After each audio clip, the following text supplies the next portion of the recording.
Hello, welcome to today's webinar, Dog Waste Composting in Small Spaces, featuring two projects using garden tumblers to compost dog waste, one in cold temperatures and one in warm. This is a process for dog people who want to keep their pets' waste out of plastic, out of landfills, and send it back to nature to enrich the soil. This presentation is hosted by the Enviro Pet Waste Network, EPWN, a nonprofit, a nonprofit offering fact-based resources on sustainable dog and cat waste management. The association also connects people who are running successful programs with those heading in that direction. I'm Rose Seaman of EPWN. Please mute your mics and save your questions for the end of the program. Chat will be open for comments and questions, and this is being recorded and a video will be sent to you. Our first speaker is Julianne McCabe. Julie's a longtime resident of Boulder, Colorado, who's an experienced backyard composter. After a webinar on vermicomposting last fall, Julie and I got to talking about whether it would be possible to compost dog waste in small yards where there is no room for compost piles. We wondered whether a tumbler would work, and Julie actually decided to give it a try. So here's Julie with a look at how her experiment worked out. Greetings. If you take a look at the photo was the first batch that I got out of my composter after composting from January of 2023, the end of the month, through about the middle of April. I personally did it in batches because I wanted to make sure that all of the dog waste material was composted at the same rate. And since it was cold, I anticipated that the composting would be slower than if it was in warm months. So I've already said most of the information here. I had a neighbor who had a large dog collect dog waste for me during the month of December of 2022. And by the end of January of 2023, I had a plumber's bucket about 3/4 the way through of dog waste that had been wrapped in the compostable vegetable bags that you get at places like Natural Grocers. It was one of the products I bought. And I'll explain more about that later because there's more photos coming up.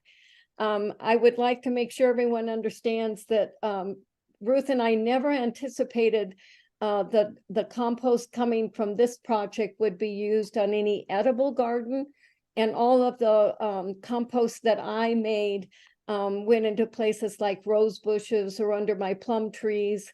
I never had it tested, but I felt pretty confident that the product I had was neutral. It certainly wasn't dog waste when I got done with it. So we can go to the next one. Yeah. So I think the important part about what I did, which I was pretty surprised about, is I composted in January, February, and March, and part of April of last year, which if everybody remembers, we had a very cold month, very low temperatures at night. It's showing here January 30 degrees average Fahrenheit, that's -1.1 centigrade. I'm not going to read through all those temperatures, but as you can see, it was cold. When I took the dog waste out of the plumber's bucket and put it into my tumbler, I never did get any smell, but again, that's probably because of the cold temperatures. The one benefit of doing it in the warm weather is that your composting is going to be a lot quicker. But, also warm weather will bring more smell because the dog waste will be more active. We can go to the next one. So I think this is a really instructive photo. So the dog waste compost, that's the brown mix, is what came out of the tumbler in the middle of April of 23 after I tumbled it for basically February and March, a few weeks in April. And the clump that's next to it was the second batch. And that's what sat and built up during February and March and part of April when I was running my first batch. And the clump that you see there, you know, it's dense, it's dog waste, it's, you know, would not be anything you would want to handle. I did everything with the shovel. I never really had to wear gloves because I just used the shovel. And the big difficulty that I had, and it just has to do with I was using a Miracle-Gro tumbler, is the legs are not sturdy enough. And as you can see, the clump that I had to get into the little compost door, it just became unmanageable. The legs came apart. But this was totally a beta experiment, and it was just a little bit of sweat the morning that I had to move it. And I would, if I did it over, I would start out either on concrete, sturdy plywood, sturdy bricks, something that makes sure that the tumbler is going to stay stable once you start opening doors and trying to add more of the mix. Let's go on. This is just a close-up, and it's odd, you know, when I saw those little clumps, I thought, oh, that's dog waste. But when I cut them up with the shovel, the composting had gone all the way through those clumps. And even though they're holding the shape of dog waste, they weren't dog waste. When you cut it open, it was the same as all the other stuff around it. And it was neutral, it was dirt-like, there was no smell, but I never tested for pathogens. And I would think if somebody's going to get involved in this, the first thing to happen would be to send a sample off to just see what a cool temperature compost produces in terms of the types of things you don't want to see in your compost pile. We can go to the next one. So this is what I used. It was about 80 bucks. Took me about an hour to assemble. It's 18.5 gallons. When I added that second batch, it was maybe a third full. And we're going to get to my recipe here in a minute. But the main object that I had when I was working on it was to add enough material that it loosened up the dog waste, so the dog waste would actually tumble. And I did add water at the start. I was careful not to add too much. It was warm, of course, because it was winter. And I just didn't want to add too much, so I had a leaking mess coming out of the tumbler, and that never happened. And I just monitored it by eye to make sure that it was moist, but not overly moist. I don't know how to tell you other than, you know, it's just, you look at it, is it going to tumble? Is it real wet? Or is it just sort of, I would say, medium wet? Okay. Next one. Well, okay, we can go here. So this is the area where I composted. It's on the south side of my garage at the alley. So whatever winter sun I got, this is what it looked like probably in July, because Ruth wanted me to show a picture of where I tumbled. But it got full sun, but those months, February, March, even April, we had a lot of cool weather and a lot of clouds. And whenever I went out, and I could because it was warming up, I tumbled it. But other than that, I didn't worry about it. Next one. I think this is the reason why I had a successful operation. I did not use your regular dog waste bags because those are thicker and they're sort of made to make people feel more comfortable picking up dog waste. My neighbor used this one and she actually liked it because she'd pick up the dog waste and then she could double it over. And you see these fully compostable dog bags at high-end, you know, natural grocer type places. I still have a big box of them. I don't know what I'm going to do with them. But it was just part of my cost list to get this thing going. I also used a 5-gallon compostable liner bag, the small kitchen bags that you would see, and that's what I put inside the plumber's bucket. So when I lifted the second batch out, all these smaller bags were contained in the larger bag. We can go to the next one. We're kind of getting into the recipe here. So this sort of shows, I had brown mulch, wood chips. I think there was probably dye in them. I looked hard at the product and couldn't decide whether there was dye or not, but I didn't worry about it because, again, this was beta. You can see the size of my plumber's bucket. And of course, I had a lid to keep rain and snow out of the dog waste that I was collecting for batch 2. I used compostable dairy manure. Let's see, that's pretty much what I've got here. The carbon mix was about 2 to 1 because the wood chips were useful to make sure that it would tumble, you know, kind of bulk it up. Okay. I did use a compost starter. And then on the right was some compost that I had from the prior season. I used it. And so we had wood chips for carbon. In the next photo, I'm going to show alfalfa pellets. I did go to a grain store and buy alfalfa pellets that you would normally feed to a horse or something. I did have some brown winter leaves. The alfalfa pellets were green, so that gave me my nitrogen. I had my garden compost, and then I have a wild bird feeders outside.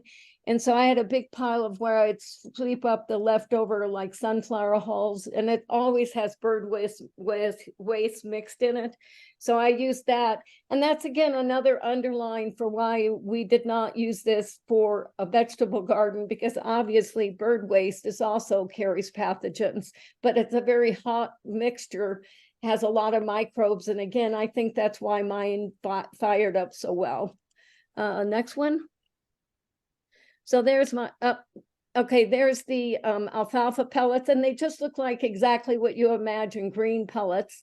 And they really were useful because, again, they added to the fluff of the product, you know, being able to get it to turn. Because I think that was really important, was making sure the dog waste mass was broken up. And that's what the tumbling succeeded in doing. Okay. There's the bird waste mix. You know, can see it's hot, you know, it has a lot of debris in it. It's good stuff. Next one.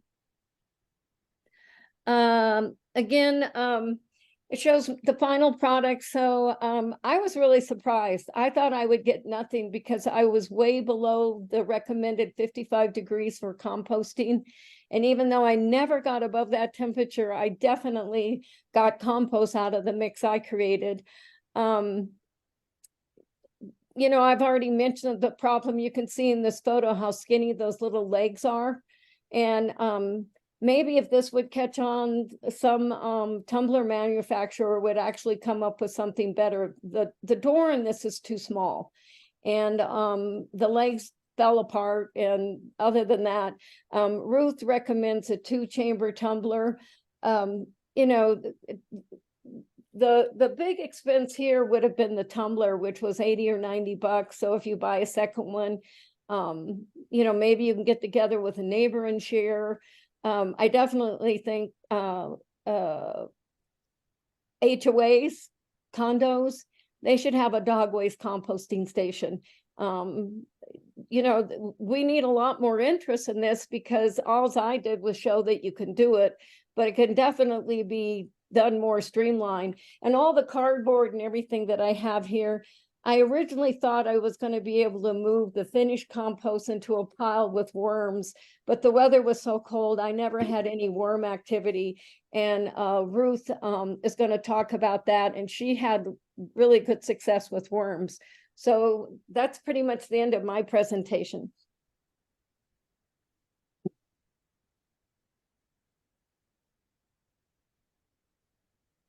Thanks, Julie, for giving this experiment a go and for letting us know all the details about it.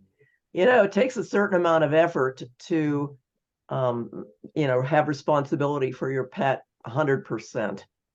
But, you know, Julie gave it a go, and, you know, I think we don't have to reinvent the wheel very much when we see these 2 presentations. This is how Julie used her finished pet waste. Want to tell us about it, Julie? Yeah, the upper left, as I said, it's a plum hedge. And the compost waste just disappeared immediately. I mean, I didn't have much to spread around. So I think max, maybe I had a large wheelbarrow full. I didn't add when I got done at the very end, because the second batch I ran through May. I kind of cut it short because I was getting stuff growing in my garden area and I wanted to get going. And I put everything in a hole in the ground until I was ready to go. And about a week or two later, I just dug it all back up and moved it out to the front yard. So I had a new tree. I put it there. I had a rose bush.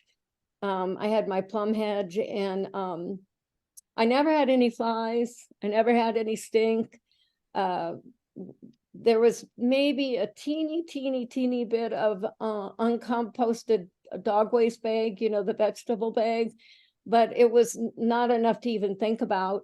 So all in all, and I think the neighbor, the dogs in this photo, she has one dog about that size, and I'm pretty sure the dog waste that she brought me was her dog waste from December, January, February, and probably part of March. I think in March I told her I didn't need any more because I knew I had enough for a second batch, and that was my goal. Just doing the math on the sidebar, you can figure that one average sized dog, if you collect all the waste from an average sized dog, it's going to fill a 5-gallon or 19-liter plumber's bucket in just a month.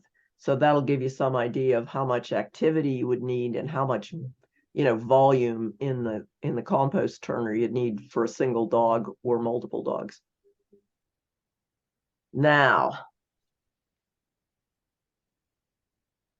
although they didn't know it, Julie in Boulder and Ruth Miller down in New South Wales, Australia, had the same idea. And Ruth, who's an Epwin co-founder, and her partner Dawn were looking for a sustainable way to manage waste from their 2 labs, Kira and Lucy. So they had a go at using a tumbler too. Let us know how that worked out, Ruth. Hi, everybody. Good afternoon to those in the USA, and good morning to any Australians that got up early this morning. We know there are different ways to keep pet waste out of landfill.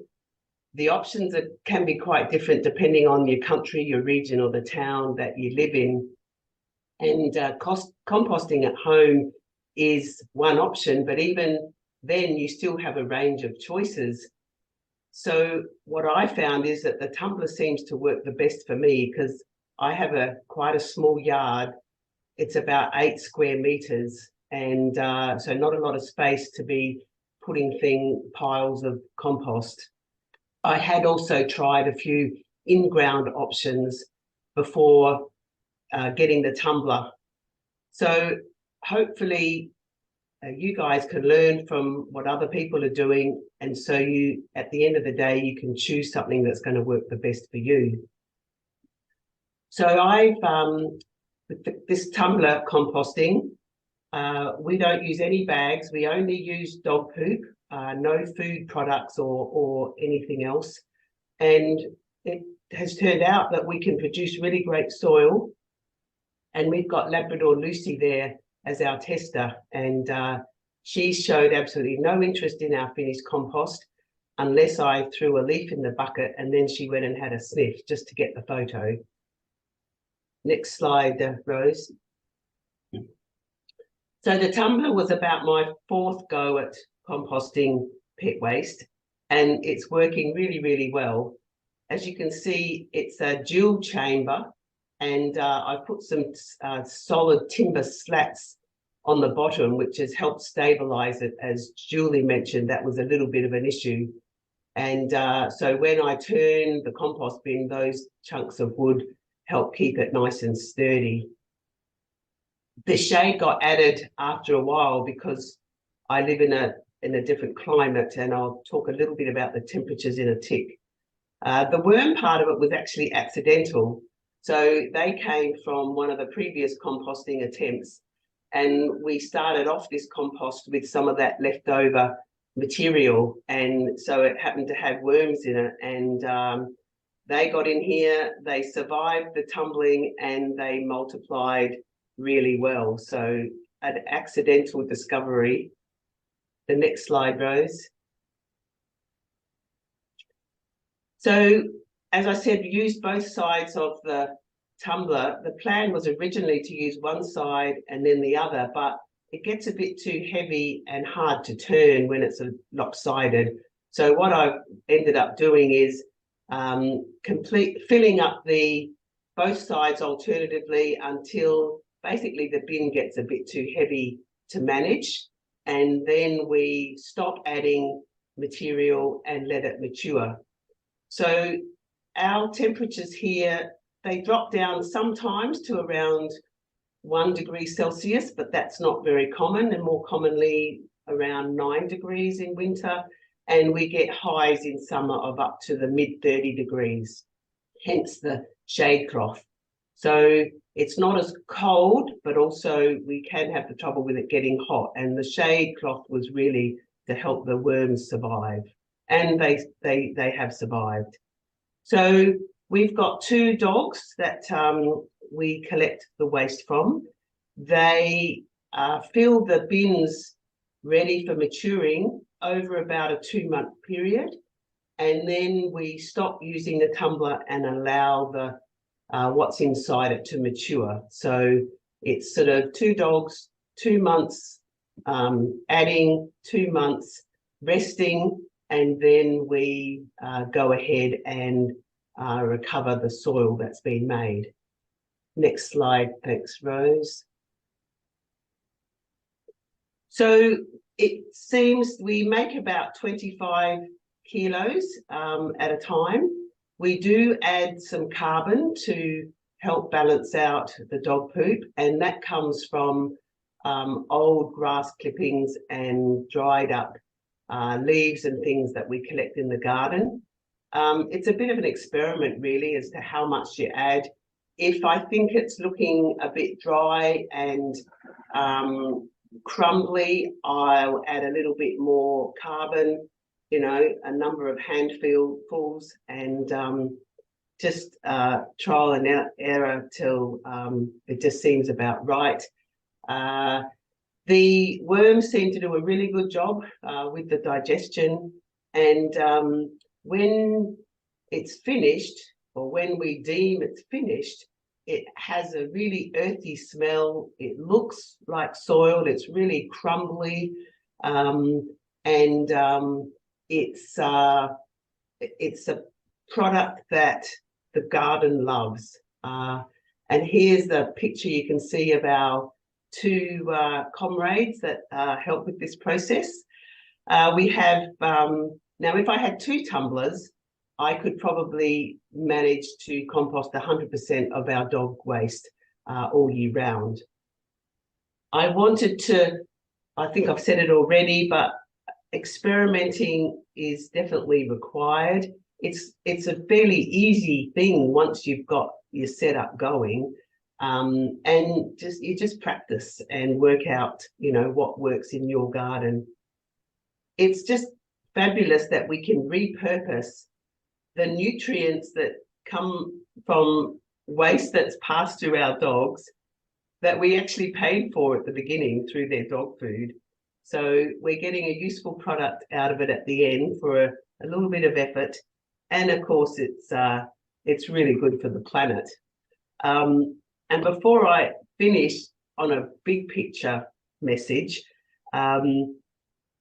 most countries in the world now have targets to reduce organic waste to landfill because we're running out of landfill space. Most countries send all their dog and pet waste to landfill. So there's an organic matter going to landfill that just doesn't need to be there. For more than 50 years, the key message to dog owners particularly has been to bag and bin it. And the times are changing, and the time has come where we need to change this message so that dog owners and pet owners can see that there are other ways to deal with pet waste. So happy experimenting out there, folk, and I hope you find something that works well for you. Thanks, Rose. Thanks, Ruth, and thank you all for tuning into our webinar on composting dog waste in small spaces. The two different approaches show you can adjust the process to your situation and get good results if you just, experiment and practice. We hope the presentation will help you consider whether tumbling your pet's waste will work for your household. If you have any future questions, just send them to contact@epwin.org. And thank you so much for being here. And, we'll see you at the next webinar or somewhere along the line. Thank you.